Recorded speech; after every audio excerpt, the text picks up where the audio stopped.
हिंदी ज्ञान सागर चैनल में आपका बहुत बहुत स्वागत है।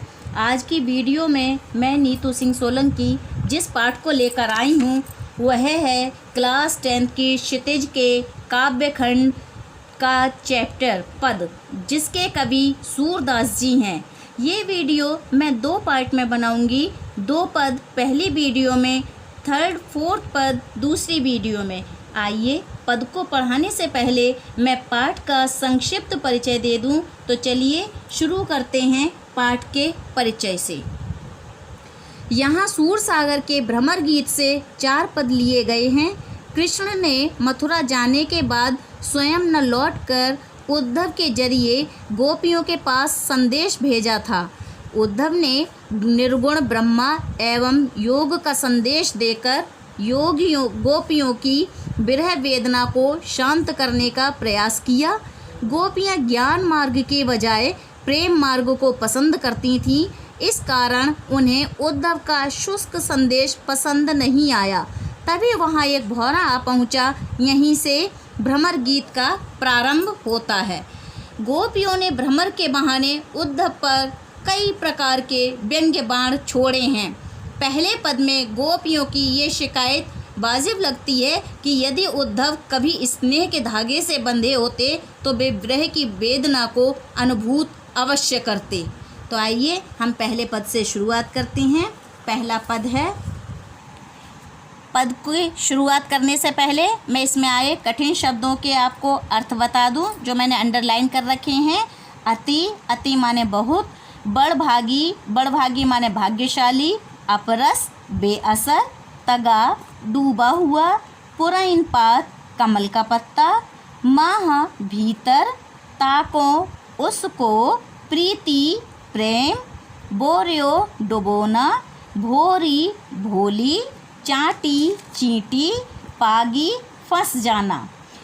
इस पद में गोपियाँ उद्धव पर कई प्रकार के कटाक्ष करती हैं और उन पर व्यंग्य करते हुए कहती हैं कि वह बहुत भाग्यशाली हैं।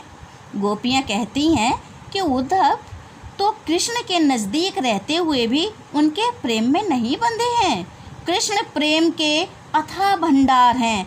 उनके पास भी रहकर इन सब से जो व्यक्ति प्रभावित ना हो, उससे किसी को भी सहानुभूति हो सकती है। वैसे गोपियों के लिए उद्धव का रूखा व्यक्तित्व ही एक आश्चर्य है। कृष्ण का प्रेम अत्यंत सुलभ होने के बाद भी उसे प्राप्त न करने पर गोपियाँ उद्धव के दुर्भाग्य को भाग्यशाली कहती हैं। उद्धव के मन में किसी भी प्रकार का कोई बंधन, कोई अनुराग नहीं है, बल्कि वे तो कृष्ण के प्रेम रस से जैसे अछूते हैं। गोपियाँ उनकी तुलना कई प्रकार से करती हैं। जैसे वे कहती हैं कि वे उस कमल के पत्ते की तरह हैं जो जल के भीतर रहकर भी तनिक भी नहीं भीगता। जैसा कि लिखा हुआ है, पुरैन पात रहत जल भीतर तारस देह न तागी। यानी जिस प्रकार कमल का पत्ता जल के अंदर रहकर भी बिल्कुल भी नहीं भीगता, ज्यों जल माह तेल की गागर बूंद न ताकों लागी।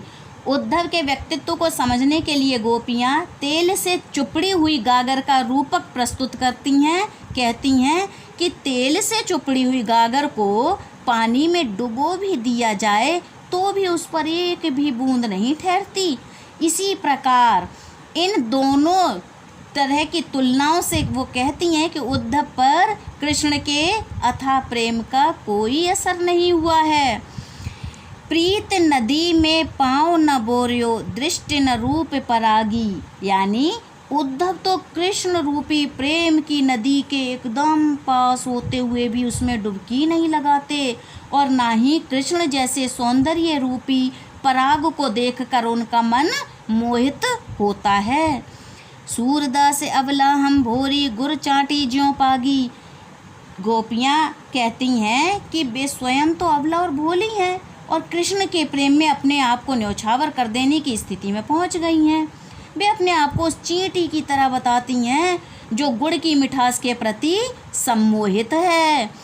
जैसे गुड़ में लिसलिसापन होता है, कई बार उसको खाने आई चींटियाँ उसी लिसलिसेपन में बुरी तरह फंस जाती हैं और अंत में अपने प्राण भी खो बैठती हैं।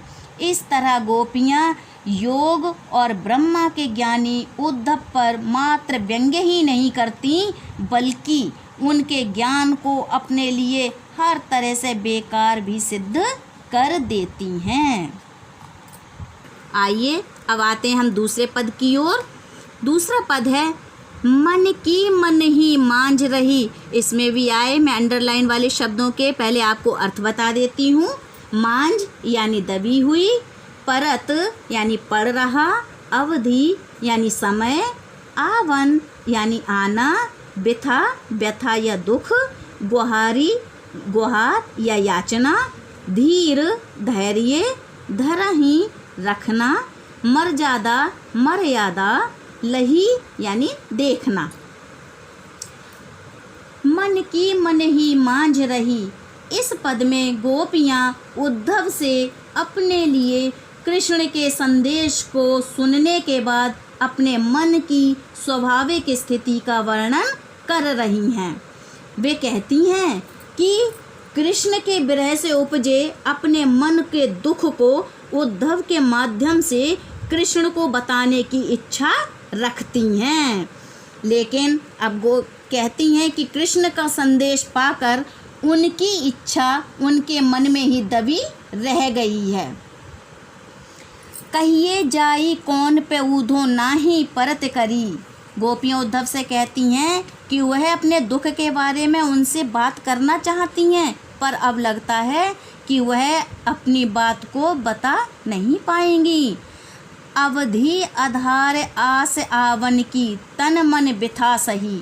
गोपियों को लगता है कि अपने दुख के बारे में उद्धव को बताने का कोई फ़ायदा नहीं है। उद्धव जब तक कृष्ण का संदेश लेकर गोकुल में गोपियों के पास नहीं आए थे, तब तक तो उनके मन में कृष्ण के आने की आस बनी हुई थी। इस आस में गोपियाँ अपने प्रिय कृष्ण के विरह से उत्पन्न तन मन के दुख को सह लेने के लिए अपने आप को तैयार कर रही थीं। अब इन जोग संदेशन सुन सुन बिरहिन बिरहा दही। उद्धव से योग का संदेश पाकर उनकी आशा का आधार ही खत्म हो गया है। अब उनका बिरह दुख और गाढ़ा हो गया है। चाहते होती गुहार जितही ते उतमे धारे बही।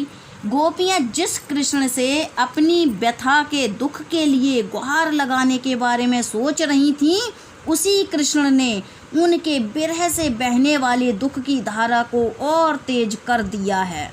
सूरदास अब धीर धरई क्यों मर जादा न लही।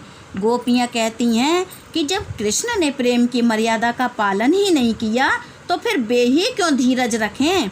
यानी लोक लाज की मर्यादा का ध्यान रखते हुए गोपियों ने अपने दुख के बारे में लोगों को पता न चलने दिया, किंतु कृष्ण के संदेश के बाद गोपियों का भरोसा टूट जाता है।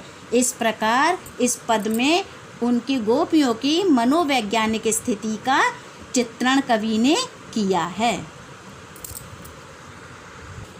इन दो पद के मैंने अर्थ इसमें समझाए। अब आगे के ये 3 और 4 पद में अगली वीडियो में आपको समझाऊंगी। धन्यवाद।